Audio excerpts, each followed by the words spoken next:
ಕಾವೇರಿ ನೀರು ನಿರ್ವಹಣಾ ಪ್ರಾಧಿಕಾರದ ಸಭೆ ಫಲಶ್ರುತಿ ಏನು?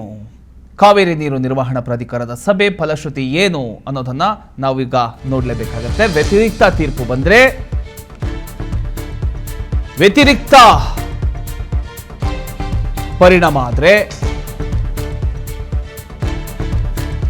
ಆ ಒಂದು ತೀರ್ಪು ಬಂದ್ರೆ ಕರ್ನಾಟಕ ಬಂದ್ ನಡೆಸೋದಕ್ಕೆ ಎಲ್ಲಾ ರೀತಿಯ ಒಂದು ಚಿಂತನೆ ನಡೆಸಲಾಗಿದೆ. ಈ ಸಂಬಂಧ ನಾಳೆ ಸಭೆ ನಡೆಸೋದಕ್ಕೆ ಕನ್ನಡ ಸಂಘಟನೆಗಳು ನಿರ್ಧಾರ ಮಾಡ್ಕೊಂಡಿದೆ.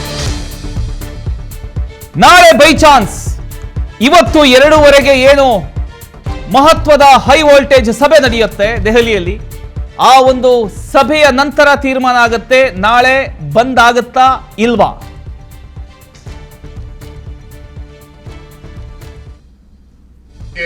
ಸ್ವಾತಂತ್ರ್ಯ ಬಂದಂತ ಆಗಸ್ಟ್ 15 ಶೀಘ್ರದಲ್ಲೇ ಬರ್ತಾ ಇದೆ.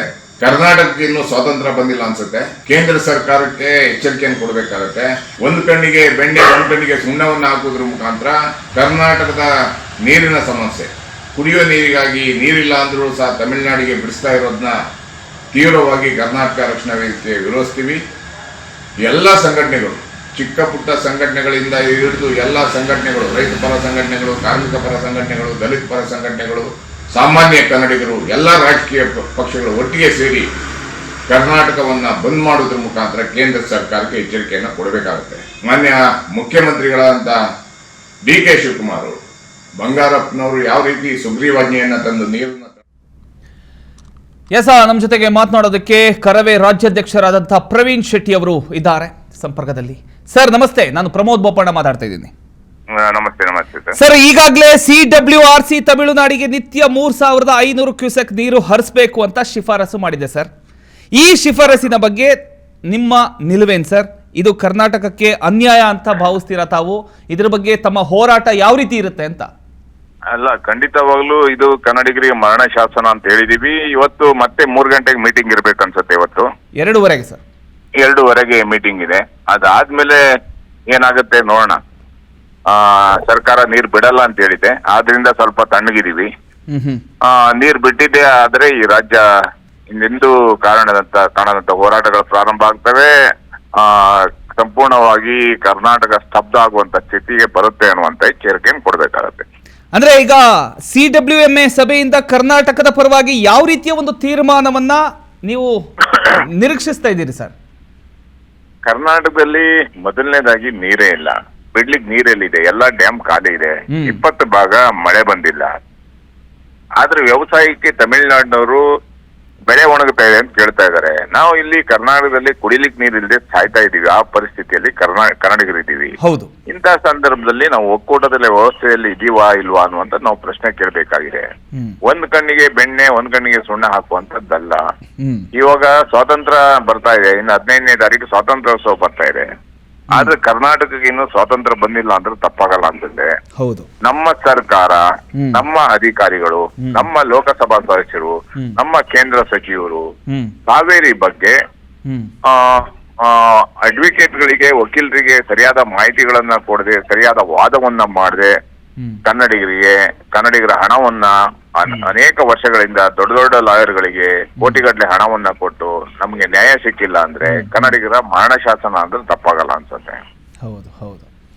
ಒಂದು ವೇಳೆ ಸರ್ CWMA ಸಭೆಯಲ್ಲಿ ಕರ್ನಾಟಕದ ಪರವಾಗಿ ನಿರ್ಧಾರ ಬರೆದಿದ್ರೆ ಕನ್ನಡ ಪರ ಸಂಘಟನೆಗಳ ಮುಂದಿನ ಹೋರಾಟದ ರೂಪುರೇಷೆ ಯಾವ ರೀತಿ ಇರುತ್ತೆ ನಿಮ್ಮ ಅಭಿಪ್ರಾಯ? ಕಾವೇರಿ ಅಂದ್ರೆ ಕನ್ನಡಿಗರ ಜೀವನಾಡಿ. ಅದು ಬರೀ ಕಾವೇರಿ ಮಂಡ್ಯ ಮೈಸೂರು ರೈತರು ಮಾತ್ರ ಅಲ್ಲ.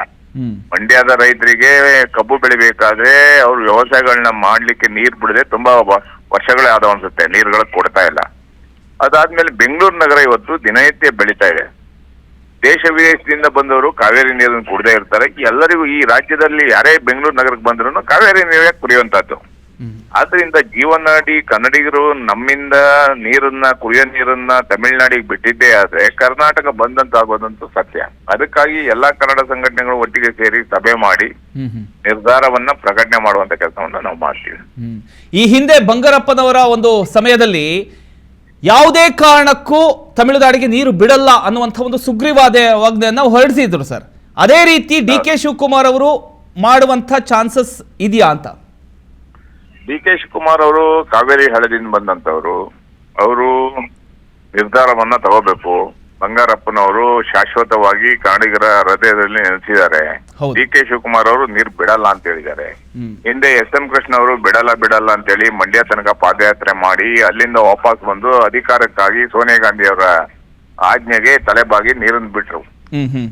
ಆ ರೀತಿ ಮಾಡೋದಕ್ಕಿಂತ ನೀರು ಬಿಡದೇನೆ ಕನ್ನಡಿಗರ ಪಾಲಿಗೆ ಶಾಶ್ವತವಾಗಿ ಉಳಿಯುವಂತದ್ದು ಒಳ್ಳೇದು ಅನ್ಸುತ್ತೆ. ಮತ್ತೆ ವಿಜಯ್ ಅವ್ರು ಬರ್ತಾ ಇದ್ದಾರೆ. ತಮಿಳುನಾಡು ಸರ್ಕಾರ ಕಾಲ್ ಕೆರೆ ಜಗಳ ಮಾಡ್ತಾ ಇದೆ. ಮೇಕೆದಾಟು ಯೋಜನೆಗೆ ನಮ್ಗೆ ಅನುಮತಿ ಇಲ್ಲ. ಮೇಕೆದಾಟು ಹೆಸರಲ್ಲಿ ಡಿ ಕೆ ಶಿವಕುಮಾರ್ ಅವರು ಅಧಿಕಾರಕ್ಕೆ ಬಂದಿದ್ದಾರೆ. ಇಂಥ ಸಂದರ್ಭದಲ್ಲಿ ಯಾವುದೇ ಕಾರಣಕ್ಕೂ ಅಧಿಕಾರ ಮುಖ್ಯ ಅಲ್ಲ, ಜನರನ್ನ ಕನ್ನಡಿಗರನ್ನ ನೀರನ್ನ ಉಳಿಸ್ಕೊಳ್ಳುವಂತದ್ದು ಮುಖ್ಯ ಆಗುತ್ತೆ. ಅದಕ್ಕಾಗಿ ಯಾವ ನಿರ್ಧಾರ ತಗೊಂತಾರ ಅನ್ನೋದನ್ನ ನಾವು ನೋಡ್ತಾ ಇದೀವಿ. Thank you so much sir. ಇನ್ನು ಇದ್ರ ಬಗ್ಗೆ ಇನ್ನಷ್ಟು ಡೀಟೇಲ್ಸ್ ಕೊಡೋದಕ್ಕೆ ನಮ್ಮ ಪ್ರತಿನಿಧಿ ರವಿ ಲಾಲಿಪಾಳಿ ಅವರು ಈಗ ಜಾಯ್ನ್ ಆಗಿದ್ದಾರೆ. ಎಸ್ ರವಿ, ಈಗ ಮಂಡ್ಯದಲ್ಲಿ ಈಗ ಎಲ್ಲ ರೀತಿಯ ಒಂದು ಪ್ರೊಟೆಸ್ಟ್ ಮಾಡ್ತಾ ಇದ್ದಾರೆ. ಈಗ ನಾಳೆ ಬಂದ್ ಮಾಡೋದಕ್ಕೆ ಎಲ್ಲ ರೀತಿಯ ಒಂದು ವ್ಯವಸ್ಥೆಯನ್ನು ಕೂಡ ಮಾಡಿಕೊಳ್ಳಲಾಗಿದೆ. ಯಾವ ರೀತಿ ಇರುತ್ತೆ ಬಂದು, ಆ ಒಂದು ಬಂದಲ್ಲಿ ಯಾರ್ಯಾರು ಸೇರ್ಕೊಳ್ತಾ ಇದ್ದಾರೆ, ಆ್ಯಂಡ್ ಇವತ್ತಿನ CWMA ಒಂದು ತೀರ್ಮಾನದ ನಂತರ ಯಾವ ರೀತಿ ಒಂದು ವ್ಯವಸ್ಥೆ ಆಗಬಹುದು ನಿಮ್ಮ ಪ್ರಕಾರ ಅಂತ?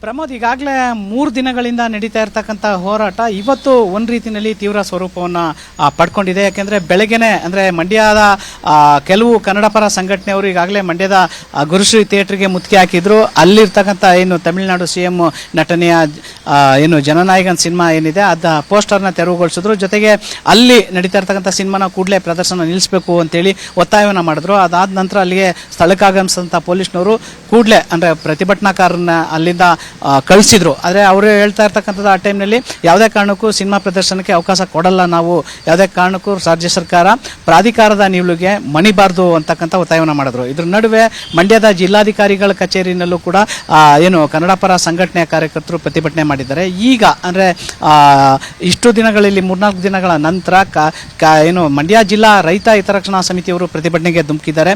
ಅವರು ಮಂಡ್ಯದ ವಿಶ್ವೇಶ್ವರಯ್ಯ ಪ್ರತಿಮೆ ಬಳಿ ಇರ್ತಕ್ಕಂಥ ಒಂದು ಸ್ಥಳದಲ್ಲಿ ಕೂತ್ಕೊಂಡು ಪ್ರತಿಭಟನೆ ಮಾಡಿದ್ರು. ಜೊತೆಗೆ ಅಲ್ಲಿ ಬೆಂಗಳೂರು ಮೈಸೂರು ಹೆದ್ದಾರಿಯನ್ನು ತಡೆದು ಆಕ್ರೋಶವನ್ನು ವ್ಯಕ್ತಪಡಿಸ್ತಾ ಇದ್ದಾರೆ. ಈಗೇನು ತೀರ್ಪನ್ನು ಏನು ಕೊಟ್ಟಿದೆ 3 ದಿನಗಳ ಹಿಂದೆ, ಅದನ್ನು ರಾಜ್ಯ ಸರ್ಕಾರ ಯಾವುದೇ ಕಾರಣಕ್ಕೂ ಪಾಲನೆ ಮಾಡಬಾರ್ದು. ಜೊತೆಗೆ ಇವತ್ತು ಏನಾದರೂ ತೀರ್ಪು ಏನಾದರೂ ವ್ಯತಿರಿಕ್ತವಾಗಿ ಬಂದರೆ ಹೋರಾಟ ಮತ್ತಷ್ಟು ತೀವ್ರ ಸ್ವರೂಪವನ್ನು ಪಡ್ಕೊಳ್ಳುತ್ತೆ. ಹೀಗಾಗಿ ಶ್ರೀರಂಗಪಟ್ಟಣದಲ್ಲೂ ಅಷ್ಟೇ ಕೆಲವು ರೈತರು ಒಂದು ಕಡೆ ಕೂತ್ಕೊಂಡು ಪ್ರಾಧಿಕಾರದ ತೀರ್ಮಾನ ಏನು ಬರುತ್ತೆ ಅಂತಕ್ಕಂಥ ನಿರೀಕ್ಷೆಯಲ್ಲಿ ಚರ್ಚೆ ಮಾಡ್ತಾ ಇದ್ದಾರೆ. ಒಂದು ವೇಳೆ ವ್ಯತಿರಿಕ್ತವಾಗಿ ಬಂದರೆ ಏನೆಲ್ಲ ಹೋರಾಟ ರೂಪುರೇಷೆಗಳು ಹೆಂಗಿರಬೇಕು ಅನ್ನೋದ್ರ ಬಗ್ಗೆ ಮಾತನಾಡ್ತಾ ಇದ್ದಾರೆ. ಸೊ ಈ ಎಲ್ಲ ಬೆಳವಣಿಗೆಗಳ ನಾಳೆ ಏನು BJP ನಿಯೋಗ ಅಥವಾ BJP ಮುಖಂಡರುಗಳು KRSಗೆ ಮುತ್ತಿಗೆ ಹಾಕಿದ್ದಾರೆ. ಜೊತೆಗೆ ಕನ್ನಡ ಪರ ಸಂಘಟನೆ ಕಾರ್ಯಕರ್ತರೆಲ್ಲರೂ ಏನು ಬಂದ್ಗೆ ಕರೆಯನ್ನು ಕೊಡ್ತಾ ಇದ್ದಾರೆ ಅಂತ ಹೇಳಲಾಗ್ತಾ ಇದ್ದಾರೆ. ಆದರೆ ಬಂದ್ ಬಗ್ಗೆ ಇಲ್ಲಿ ಸದ್ಯಕ್ಕೆ ಯಾವುದೇ ರೀತಿಯಾದ ಚರ್ಚೆ ನಡೀತಾ ಇಲ್ಲ. ಹೀಗಾಗಿ ನಾಳೆ ಏನು ಒಂದಷ್ಟು ಡೆವಲಪ್ಮೆಂಟ್ ನಡೀತದೆ, ಎಲ್ಲವೂ ಕೂಡ ಇವತ್ತು ಡೆಲ್ಲಿನಲ್ಲಿ ನಡೀತಾ ಇರತಕ್ಕಂಥ ಪ್ರಾಧಿಕಾರದ ನಿರ್ಣಯ ಏನಾಗುತ್ತೆ ಅದ್ರ ಮೇಲೆ ಎಲ್ಲವೂ ನಿರ್ಧಾರ ಆಗ್ತಕ್ಕಂಥದ್ದು. ಪ್ರಮೋದ್, ಥ್ಯಾಂಕ್ ಯು ನಿಮ್ಮೆಲ್ಲ ಮಾಹಿತಿಗಾಗಿ ರವಿ.